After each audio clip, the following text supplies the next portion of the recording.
Hey, salut tout le monde. Aujourd'hui, l'approche biologique. Ça se trouve où, ça, dans le cadre de notre cours, l'approche biologique? Ben, ça se trouve ici. OK? Donc, c'est une approche. Donc, c'est une façon, tout comme les autres approches, les humanistes, la psychanalyse, le behaviorisme, c'est une façon d'expliquer le comportement. OK? Une façon parmi d'autres. Cette façon-là, ça se trouve à dire que nos comportements ne sont pas le résultat, comme d'autres approches le disent, de nos apprentissages antérieurs, ne sont pas le résultat de forces inconscientes, ne sont pas le résultat de je sais pas quoi, sont le résultat, s'explique tout par le système nerveux. Voici de quoi c'est composé ça, ton fameux système nerveux. Je veux pas que tu apprennes ça tout par cœur, je veux juste que tu vois à quel point c'est bien organisé, c'est bien monté, c'est bien fait, tout ça pour assurer quoi? Pas ton bonheur. Non, assurer ta survie. OK? Pas ton bonheur, ta survie. Ça va être important tantôt. Je t'en parle. Donc, système nerveux. C'est quoi les parties de ton système nerveux? Bon, première partie, ton cerveau. Ça, tu savais que tu avais un cerveau, moi l'épinière. Puis pour que ton cerveau, tu le sais, il donne des ordres, des commandes à, comme présentement, là, je gesticule, ben c'est mon cerveau, ça je le sais, c'est moi qui veux faire ça avec mes mains, parce que si je veux pas, on contrôle ça, comprends-tu? Bon, parfait. Comment je fais? Ben, ça part de fils. Imagine des fils, OK, d'informations qui passent d'un fil. Ça part de ton cerveau, il y a une commande, passe dans ton cerveau, descend jusque dans ce cas-ci, dans le bout de mes doigts, OK? Par quel chemin? Mais par le système nerveux périphérique, OK? Tu le vois très bien ici. C'est des fils. Ces fils-là, on appelle ça des neurones, OK? Ça communique comment ça, à partir de mon cerveau pour aller jusque dans le bout de mes doigts? Ben, par des neurones, je te l'ai dit, mais c'est pas juste un grand fil qui part de mon cerveau qui s'en va jusqu'au bout de mes doigts. Mais non, c'est plusieurs neurones microscopiques, puis qui communiquent comment? Ben, de deux façons, OK? Mettons que ça, c'est un neurone, puis ça, c'est l'autre. Puis là, ça part de mon cerveau, puis ça veut comme informer mes doigts. Fait que là, il va y avoir plusieurs connexions, mais tu vois, il y a comme un espace entre mes doigts. Fait que ça part ici, c'est un champ électrique, c'est un conduit électrique. Okay? C'est de l'électricité dans le neurone qui transmet l'information. Puis ici, ben là, pour transférer l'information à l'autre, il y a comme, ils sont pas branchés les deux fils ensemble. Il y a comme un espace qu'on appelle l'espace synaptique. Puis là, ben, c'est au bout de ce fil-là ici, de ce neurone-là, il y a sécrétion d'une substance chimique dans l'espace synaptique qui vient stimuler le début de l'autre neurone puis repartir l'influx nerveux électrique. Okay? Comment on sait ça? Ben, entre autres, on est capable on appelle ça un électroencéphalogramme, on est capable de mettre un électroencéphalogramme, je serais un très bon sujet pour ça parce que, écoute, on s'ennuie pas avec les cheveux. On met des petites suces. Le mot ne me vient pas, des petites suces, pour capter le courant électrique de mon cerveau. Okay? Tu as déjà entendu parler d'un électrocardiogramme, même affaire, on met des suces sur ta poitrine pour voir, puis on te fait faire de l'exercice, pour voir le fonctionnement, le bon fonctionnement de ton cœur, puis c'est sous forme, on voit un graphique, sous forme électrique. Okay? On est capable de capter l'énergie électrique de ton système nerveux. Même affaire pour ton cerveau. Okay? Fait que électricité, puis chimie. D'ailleurs, les deux façons d'intervenir, parce que là, l'hypothèse de l'approche biologique, c'est que ça explique tout, hein? Puis l'idée, c'est que tout va passer par ton cerveau. C'est quoi ton contact avec ce qui t'entoure, ton environnement? Ben, c'est tes sens, tes cinq sens. Donc, il faut que la lumière qui rentre dans mes yeux, le son qui rentre dans mes oreilles, etc., les autres sens, OK? Ben là, ça part de mes sens, c'est capté, puis c'est analysé au niveau de mon cerveau. Ça fonctionne encore comment? Avec du filage, les fameux neurones, de façon électrique, puis de façon chimique entre les neurones. Bon, parfait. Ça fait que l'intervention, là, on regarde, mettons, un cerveau qui a l'air à bien fonctionner. La personne n'a pas trop de problèmes. Puis à côté, il y a une personne qui, là, son système nerveux a l'air à moins être fonctionnel parce qu'elle est tout le temps déprimée, mettons. Parce que oui, on n'explique pas juste le fait que j'ai un bras paralysé ou que je boite ou je sais pas trop quoi. C'est pas juste physique, c'est aussi psychologique, ce qui est expliqué par l'approche biologique. Fait que comment ça qu'une personne est déprimée? Ben, c'est parce que l'information qui vient de l'extérieur est pas traitée de la même façon pour la personne A qui est optimiste, jamais tant déprimée, puis la personne B qui est tout le temps déprimée. Okay? Puis, bon, mais qu'est-ce qui se passe? Ben là, on va regarder. On va regarder au niveau de la chimie, OK? La chimie, qui est responsable de la transmission d'un neurone à l'autre de l'information. Ben, y a-t-il quelque chose? On appelle ça des neurotransmetteurs. Y a-t-il des neurotransmetteurs qui sont pas pareils d'un cerveau à l'autre? Hein? Y a-t-il des parties de cerveau quand on branche l'électroencéphalogramme, y a-t-il des parties de cerveau qui ont l'air à moins bien fonctionner d'un bord que de l'autre? On essaie de trouver des différences. Puis quand on en trouve, ben là, on peut émettre l'hypothèse que cette partie du cerveau-là, chez les gens qui sont optimistes, qui est souvent comme très active, ben elle l'est vraiment moins pour les personnes déprimées. Fait que il y a quelque chose là, puis là, on va voir, ben comment ça qui est moins active? Y a-tu quelque chose au niveau chimique qu'on peut avaler, par exemple, un comprimé, une injection, quelque chose, pour venir changer.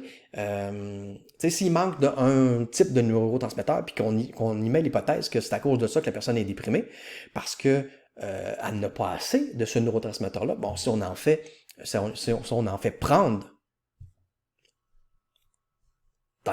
c'est comme en comprimé, comme en des antidépresseurs, c'est ça la logique de la chose, c'est que là, ça vient comme combler le manque. Si la personne elle en produit trop du neurotransmetteur Y, ben là, on va, même chose, faire avaler quelque chose de chimique pour venir bloquer une partie de la production de cette hormone-là ou de ce neurotransmetteur-là qui est en trop, pour faire en sorte de retrouver un échange d'informations qui ressemble davantage à ce qui se passe chez une personne qui n'a pas le problème qu'on veut régler maintenant.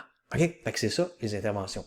Sinon, il y a tout un autre type d'intervention peut-être vous en avez déjà entendu parler, électrochoc.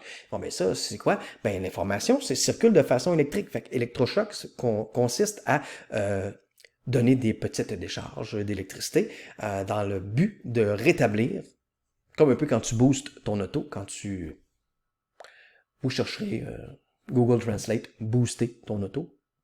Tu sais, quand ta batterie est à terre puis que ton auto ne veut pas partir, ben tu boostes ça. Bon, ben un peu dans le même sens, mais cette fois-ci avec ton cerveau, dans l'espoir qu'une fois ces décharges-là envoyées dans ton cerveau, mais que ça reparte le courant de façon plus semblable à un cerveau ou à un système nerveux qui fonctionne sans le déficit de l'autre ici à côté. OK. Fait que là, tu vas voir que ton cerveau est très bien organisé. Ton cerveau, ici, système nerveux central, est divisé en différents lobes. Puis après ça, il y a d'autres parties de ton cerveau. Je veux pas que tu apprennes tout ça. OK? Je veux juste te montrer rapidement ça ressemble à quoi. OK? Fait que t'es là, déjà. Bon, OK. Si ça t'intéresse gros, là, puis que tu veux en savoir plus là-dessus, je t'invite à aller visiter le site Cerveau McGill. Okay? Si tu tapes ça dans Google, Cerveau McGill, c'est de là que viennent toutes mes belles petites images ici. Fait que tu as un lobe qui s'appelle frontal. Le lobe frontal, c'est tout le temps la même chose pour les différentes parties du cerveau. Elles sont spécialisées dans le traitement d'un type d'information précis. Fait que c'est ça que tu retrouves ici dans la description. Fait qu'on a le lobe frontal. On a le lobe temporal, lui aussi, spécialisé dans le traitement d'une information précise. Le lobe pariétal ici, puis on a le lobe finalement occipital. Bon, parfait. Là, tu as des lobes. Après ça, tu as d'autres parties du cerveau qui, eux autres aussi, remplissent des fonctions précises. Fait que tu as l'hippocampe, on la voit ici. Après ça, tu as la formation réticulée, on la voit là. Ah, j'en ai passé, mais ça. Ah, ben oui, toi, il y en avait en haut. Fait que tu as le thalamus que tu vois ici. Tu as l'hypothalamus, encore là. Si ça t'intéresse, fais pause sur la vidéo puis lis la description. Tu vas savoir à quoi que sert l'hypothalamus, à quoi que servent n'importe quelle autre partie du cerveau que tu vois là. L'amygdale, bon, parfait. L'hippocampe, parfait. Formation réticulée, parfait aussi. Bon, OK? Cervelet. Ça, sur quoi je vais attirer ton attention quelques minutes, la plasticité des neurones au niveau de ton cerveau. Okay? Ton cerveau, ton système nerveux périphérique, c'est du filage, je l'ai dit tantôt, c'est des neurones. Ces neurones-là peuvent se connecter. La plasticité de ton cerveau, c'est la capacité qu'a ton cerveau de faire des nouveaux branchements et d'oublier les branchements qui ne servent plus à rien, dont tu ne te sers plus. Pour être plus précis, là, dont tu ne te sers plus. OK. Fait que ça, à chaque fois que tu fais un nouvel apprentissage, il y a des neurones qui se connectent ensemble. À chaque fois que tu apprends quelque chose de nouveau, que ce soit mentalement ou que ce soit physiquement, une nouvelle habileté, quand tu as appris à marcher, quand tu as appris à faire du vélo, il y a des nouveaux neurones. Il y a des neurones qui n'étaient pas connectés ensemble. Il y a des réseaux qui n'existaient pas et que tu as créé. Pourquoi? Parce que tu as fait quelque chose comme à répétition. Ça, c'est le terme clé pour ça qu'on va axer beaucoup dans le cours sur tu veux changer des choses dans ta vie, il va falloir que tu développes des nouvelles habitudes, OK? Donc, les nouvelles habitudes, ça le dit, c'est un comportement répété, répété, répété. À un moment donné, plus que tu le répètes, il y a des neurones qui s'activent et les neurones qui s'activent ensemble finissent par se connecter. Tu répètes cette affaire-là encore, encore, encore. Il se connecte de mieux en mieux. Le réseau se bâtit de plus en plus de façon structurée, tout le temps dans le but de te rendre le plus efficace possible à cette patente-là, que de toute évidence, c'est importante pour toi parce que tu n'arrêtes pas de la répéter. OK, right? Fait que ça finit par faire un programme. Les habitudes, ça le dit, c'est des habitudes. Tu n'es plus obligé d'y penser.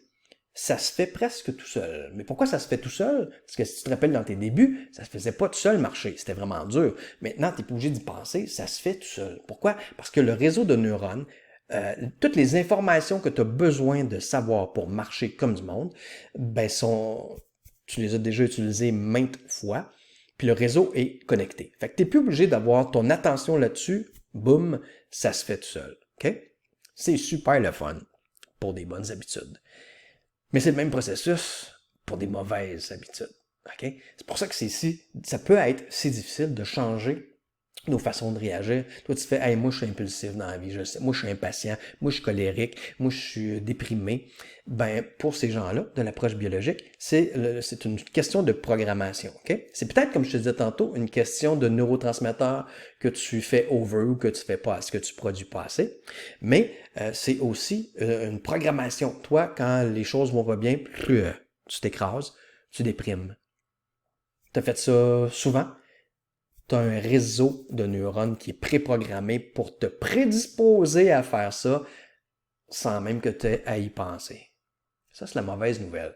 La bonne nouvelle, c'est que tu peux, par la force de ton attention, en faisant des comportements, en regardant bien, oh, ça, c'est une mauvaise habitude qui est en train de faire ça, qui est en train de s'en venir.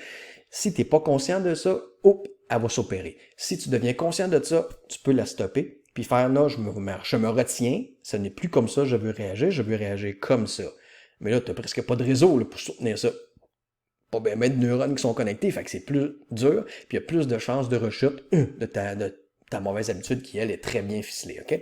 Mais, moins tu vas utiliser ta mauvaise habitude, plus les neurones, le réseau de neurones actifs dans la programmation de cette mauvaise habitude-là, plus ils vont commencer à se détacher. Tu l'utilises plus. Fait que ton cerveau, il fait plasticité, ça semble plus utile ou moins utilisé. Boum, boum, boum. Puis ici, là, j'ai une demande. Là. Ici, là, ouais, il essaye de faire ça. Oh, ouais, puis ça se reprogramme. Fait que c'est comme ça qu'on change une ancienne habitude qu'on a décidé qui était plus bonne avec une meilleure habitude. OK? En restant conscient, en nous attrapant dans nos programmes automatiques, le réseau, puis en forçant au début, tu sais, pour en créer un autre, OK? Une fois que c'est fait, tu pourrais devenir, t'étais déprimé de façon préprogrammée, mettons, et là, t'es rendu optimiste. De plus en plus, la capacité d'être optimiste, de voir le bon côté des choses est facile pour toi. Au début, ça ne le sera pas, là. Mais ça peut le devenir, OK? Fait que ça, c'est l'espoir. La plasticité cérébrale, c'est l'espoir de cette approche-là. OK. Après ça, bon, ton système nerveux, je t'ai dit que tu avais le système nerveux central avec ton cerveau, tu as le système nerveux périphérique. Lui aussi, il se subdivise en plusieurs divisions. OK? Que je vais te montrer, je vois le temps passer, que je vais te montrer dans la prochaine vidéo. OK? Dans la prochaine vidéo.